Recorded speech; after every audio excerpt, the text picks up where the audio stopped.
भारत ने 7 मई को ऑपरेशन सिंदूर लॉन्च किया, जिसका लक्ष्य पाकिस्तान और पाकिस्तान नियंत्रित कश्मीर में आतंकी ठिकानों को निशाना बनाना था। यह कश्मीर में हुए हमले के जवाब में किया गया, जिसमें 26 लोग मारे गए थे। इसके बाद तुर्की और अजरबैजान ने पाकिस्तान का समर्थन करते हुए भारत की सैन्य कार्रवाई की आलोचना की, जिससे भारत में जन आक्रोश फैल गया। तुर्की के विदेश मंत्रालय ने भारत की स्ट्राइक को अकारण आक्रमण करार देते हुए नई दिल्ली पर पाकिस्तान की संप्रभुता का उल्लंघन करने और नागरिक हताहतों का आरोप लगाया। अजरबैजान की सरकार ने भी पाकिस्तान के साथ एकजुटता व्यक्त करते हुए संयम बरतने और सैन्य कार्रवाई के बजाय कूटनीतिक समाधान पर जोर दिया। भारतीय जनता ने प्रतिक्रिया दी और तुर्की और अजरबैजान की यात्रा का बहिष्कार करने के आह्वान किए गए। ऑनलाइन ट्रैवल एजेंसी ईज माई ट्रिप ने केवल अत्यावश्यक यात्रा की सिफारिश की, जबकि इक्सिगो ने तुर्की, अजरबैजान और चीन के लिए बुकिंग निलंबित कर दी। कॉक्स एंड किंग्स ने भी तुर्की, उज्बेकिस्तान और अजरबैजान के लिए नए यात्रा पैकेजों को रोक दिया। यात्रा के बहिष्कार का असर पहले से ही दिखाई दे रहा है।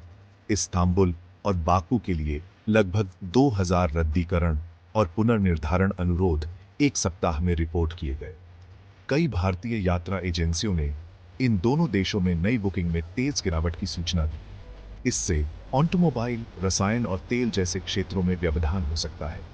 भारत तुर्की को खनिज ईंधन, विद्युत उपकरण, ऑटो पार्ट्स, रसायन, फार्मास्यूटिकल्स, कपास, रबर, प्लास्टिक, सिंथेटिक फाइबर, लोहा और स्टील का निर्यात करता है, जबकि तुर्की से भारत में संगमरमर, सेब, सोना, सब्जियां, चूना, सीमेंट, खनिज तेल, मोती, रसायन, लोहा और स्टील का आयात होता है।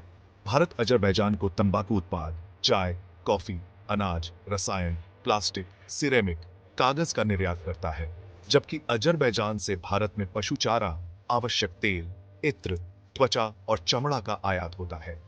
भारतीय पर्यटन तुर्की और अजरबैजान दोनों के लिए एक प्रमुख सॉफ्ट पावर और राजस्व स्रोत है। तनाव के बावजूद तुर्की में 3000 भारतीय और अजरबैजान में 1500 भारतीय समुदाय मौजूद हैं।